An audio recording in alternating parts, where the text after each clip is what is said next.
কেমন আছেন বন্ধুরা? করবিস কিচেনে সবাইকে স্বাগত। আমার রেসিপিটা দেখে পুরো ওয়াচ টাইমটা দেওয়ার জন্য অসংখ্য ধন্যবাদ। আজকে আমি নিয়ে এসেছি মাছের ডিমের কারি। কিভাবে মাছের ডিমকে প্রসেসিং করে কারিটা বানাবেন, কতটা ডিলিশিয়াস হবে বানালে, দেখুন সেভাবেই আমি বানিয়েছি। চলুন দেখাই। এর জন্য প্রথমে মাছের ডিম কিছুটা নিয়ে নিয়েছি, ধুয়ে পরিষ্কার করে। আমার 700-800 মাপের মাছের ডিম আছে, সেইগুলো এখন আমি লবণ আর হলুদ দিয়ে জলটা গরম করে নিয়েছি। কড়ার মধ্যে 1 গ্লাস জল দিয়ে এই ডিমগুলো ধুয়ে বসিয়ে দিয়েছি। আস্তে আস্তে ডিমগুলো উল্টে পাল্টে নিয়ে সিদ্ধ করে নেব। এতে কিন্তু ডিমগুলো অনেক দিন থাকবে, নষ্ট হবে না। কন্টেনারে ভরে রেখে দিলে যখন খুশি বানাতে পারবেন। কাঁচা ডিমে অনেক সময় সমস্যা হয়, কিন্তু ভাজা থাকলে আর কোনো অসুবিধা নেই। একটুখানি লবণ কম ছিল, লবণ যোগ করে দিন।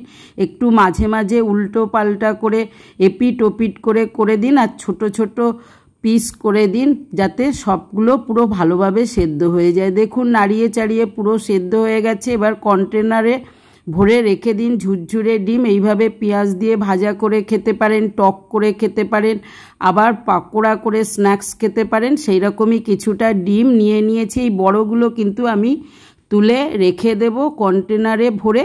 এখন আমি রান্নার কাজে ব্যবহার করব না, আর এগুলো নষ্ট হবে না সহজে শুকনো করে রাখার জন্য। আর ঝুড়ো ঝুড়ো ডিমগুলো সেইগুলো নিয়ে নিয়েছি পকোড়া বানার জন্য বা কারি বানাবার জন্য। প্রথমে 1.5 কাপ ডিম নিয়ে নিয়েছি, যে কোনো মাপের। সেই কাপেরই 1 কাপ বেসন নিয়েছি। একটু লঙ্কার গুঁড়ো দিয়ে দিলাম, আর যোগ করব কুচনো কাঁচা লঙ্কা কুচি 3-4টে কুচিয়ে দিয়েছি। 1 মুঠো পেঁয়াজ, একটা বড় সাইজে বেশ মিহি করে কুচিয়ে দিয়েছি, বেশ ভালোভাবে যাতে মিশে যায়। এইবার সামান্য একটুখানি খাবার সোডা যোগ করুন, যাতে কারি করলে ভিতরে একটু ঝোলটা ঢুকে যায়। ভালো করে মেখে নিন।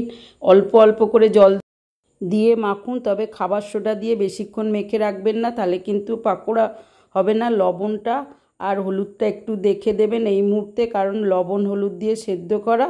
চলুন ততক্ষণে কড়া বসিয়ে দিই। কড়ার মধ্যে একটু সাদা তেলই যোগ করে দিয়েছি। তেলটা গরম হতে দিই, আর মাখাটাও রেডি। এইবার এই তেলটা একটু নাড়িয়ে নিলাম। দেখছেন তেলটা হালকাই হয়ে গেছে, মানে রেডি তেলটা। এইবার একে একে আমি বড়াগুলো দেখুন বসিয়ে দেব, ধীরে ধীরে করে নেব যতটা হয়। এগুলো কিন্তু স্ন্যাক্স হিসেবে সন্ধেবেলার জন্য অল্প করে বানিয়ে ভেজে রেখে দিতে পারেন। খাওয়ার আগে মুচমুচে করে ভেজে নিলেই হলো। মুড়ির সঙ্গে কিন্তু অসাধারণ খেতে লাগে। যাই হোক, এইভাবে করে নিয়েছি। এখন আমি রান্নার জন্য করব, আর গরম ভাতে ডালের পাতেও কিন্তু এটা বেশ ভালোই লাগে।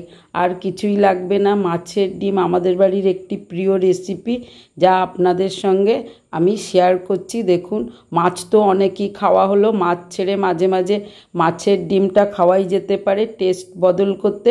এইভাবে যতটা হয় আমি মাছের ডিমের বড়াগুলো যোগ করে দিয়েছি। এখন আর নাড়াবো না, তেলের জন্য আপনিই ছেড়ে যাবে। এই উপর থেকে একটু খুন্তি দিয়ে সমান করে দিন, তাহলে ডিমগুলো বেশ চ্যাপ্টা চ্যাপ্টা হবে, আর বেশ সুন্দরই হবে, আর চওড়া হয়ে যাবে। মাছের ডিমগুলো যদি এরকমভাবে সিদ্ধ করে নিয়ে রান্না করেন, আষ্টে ভাবটাও চলে যাবে, আর কোনো রকম সমস্যা হবে না। গালে দিয়েও লবণটা টেস্ট করে নিতে পারেন, বা এইভাবে ভেজেও প্রায় 1 সপ্তাহ ধরে কন্টেনারে অল্প ভেজে তুলে রেখে দিতে পারেন। ইচ্ছা মতো ব্যবহার করা যায়।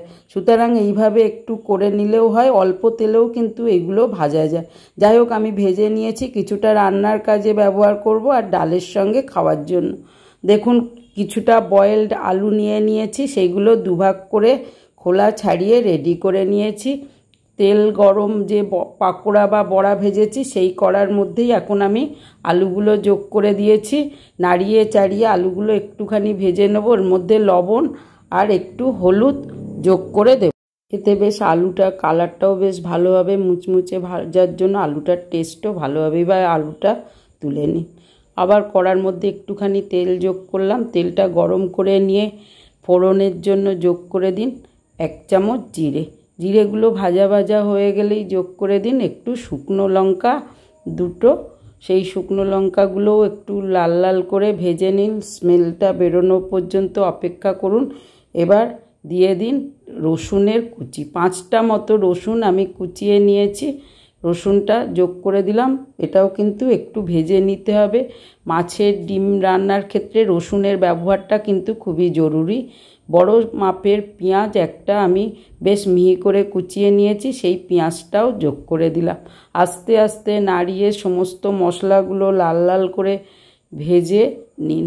যোগ করে দিন 1 চামচ এবার জিরে গুঁড়ো, 1 চামচ ধনে গুঁড়ো, আর 1 চামচ হলুদ গুঁড়ো। এই সমস্ত মশলাগুলো যোগ করে দেওয়ার পরে আস্তে ধীরে মশলাগুলো একটুখানি তেলের উপরে নাড়িয়ে ভাজা ভাজা করে নেওয়ার পরে প্রয়োজন মতো একটু লবণ দিয়ে দিন। এতে পেঁয়াজটা খানিকটা হয়ে যাবে। 1 চামচ আদা যোগ করে দিন। এই পুরো আদাটা কিন্তু অবশ্যই লাগবে। এইবার ভালো করে আবার একটুখানি নাড়িয়ে চাড়িয়ে মশলাটা এবার যোগ করে দিন সামান্য পরিমাণে জল, যেই জলটায় বাকি মশলাটা আপনাকে কষে নিতে হবে। এইভাবে একটুখানি কষে নিন। তার ফাঁকে দিয়ে দিন টমেটো একটা। এই টমেটোটা দিলে দেখুন কালারটা চলে আসবে আর ভালো করে মিশে যাবে। লবণ দেওয়া আছে, দেখুন ধীরে ধীরে মশলাটা এইভাবে একদম যাতে ম্যাশড হয়ে যায় সেভাবে একটুখানি অপেক্ষা করতেই হবে পুরো মশলাটা কষা পর্যন্ত। ক্রমে মশলাটা দেখুন ধীরে ধীরে হয়ে যাচ্ছে। আর যোগ করুন 3টে মাপের কাঁচা লঙ্কা, আমি কুচিয়েই দিয়েছি। একটা তেজপাতা 2 ভাগ করে দিয়েছি, মিশিয়ে দিলাম সমস্ত মশলার সঙ্গে। আর দেখুন লঙ্কা গুঁড়ো একটু যোগ করে দিলাম। সমস্ত মশলাগুলো এইভাবে কষে নিন, তেলটা যাতে বাইরে বেরিয়ে আসে। ঠিক এইভাবে ড্রাইভাবে কষাটা হবে। সামনে থেকে গ্রেভিটা দেখুন ঠিক এইরকম হয়ে যাবে। এইভাবে আরেকটুখানি করে নিলেই তবে কিন্তু সঠিক মশলাটা তৈরি হলে রান্নার টেস্টটা চলে আসবে। আমার মশলাটা পুরো যখন কষা হয়ে গেছে, এবার 1-1.5 গ্লাস মাপের জল ঢেলে দিন। যে পরিমাণে বড়া দেবেন সেই অনুযায়ী দেবেন, ঝোলটা কিন্তু বড় শুকিয়ে যায়। এইবার মাছের ডিমের বড়াগুলো আমি কিন্তু রেডি করে নিয়েছি, এটা কারিতে ব্যবহার করবার জন্য এই বড়াগুলো। চলুন এবার তরকারিটা ফোটা পর্যন্ত অপেক্ষা করব। এগুলো কতটা কুড়কুড়ে হয়েছে দেখুন। এখন দেখুন ঝোলটা এই ফাঁকে ফুটতে আরম্ভ করে দিয়েছে। এরকম মাঝে মাঝে টেস্ট বদলাতে রান্নাটা করেই নিতে পারেন। একই রান্না সবাই খেতে চায় না। আর একটু লবণ যোগ করে দিন, দিয়ে আলুগুলো দিয়ে দিন। লবণটা কিন্তু দেখে দেবেন, আমার কিন্তু টেস্ট অনুযায়ী লবণটা দেওয়া আছে। আর আমি একটু বারবার লবণটা দিই, তাহলে লবণের মাত্রাটা যাতে বেশি না হয়। এবার একটুখানি ফুটিয়ে নিন। বয়েলড আলু বেশিক্ষণ লাগবে না। গ্রেভিটা দেখছেন বেশ ঠিক চলে এসছে, আর কিছুটা হয়ে গেছে 80%। তখন মাছের ডিমের বড়াগুলো যোগ করে দিন। এবার আস্তে করে নাড়িয়ে দিন। ফোটাবেন কিন্তু বেশি ফোটাবেন না।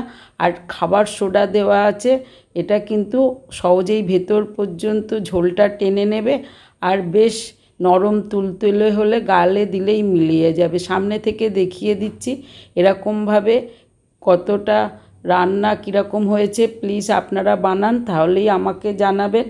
ভালো লাগলে করে ফেলুন, আমার সঙ্গে থাকুন। চ্যানেলটা প্লিজ সাবস্ক্রাইব করে লাইক শেয়ার করে নেওয়ার অনুরোধ রইল। অনেকেই দেখেন বেরিয়ে যান, সেক্ষেত্রে দেখুন পুরো আমি পরিবেশন করে দিলাম। এরকম একটা কারি হলে গরম ভাতে দেখুন আর কি চাই। বন্ধুরা বানিয়ে ফেলুন, টেস্ট বদল করতে। মাঝে মাঝে ভাত রুটি যার সঙ্গেই খাবেন, কিন্তু তার সঙ্গেই এরকম রেসিপিটা জমে যাবে। আর এখনই মাছের ডিম পাওয়া যায় বেশি পরিমাণে, সুতরাং বানিয়ে ফেলুন। বন্ধুরা জানান কেমন হয়েছে। আজ আসি, আবার দেখা হবে। ভালো থাকবেন।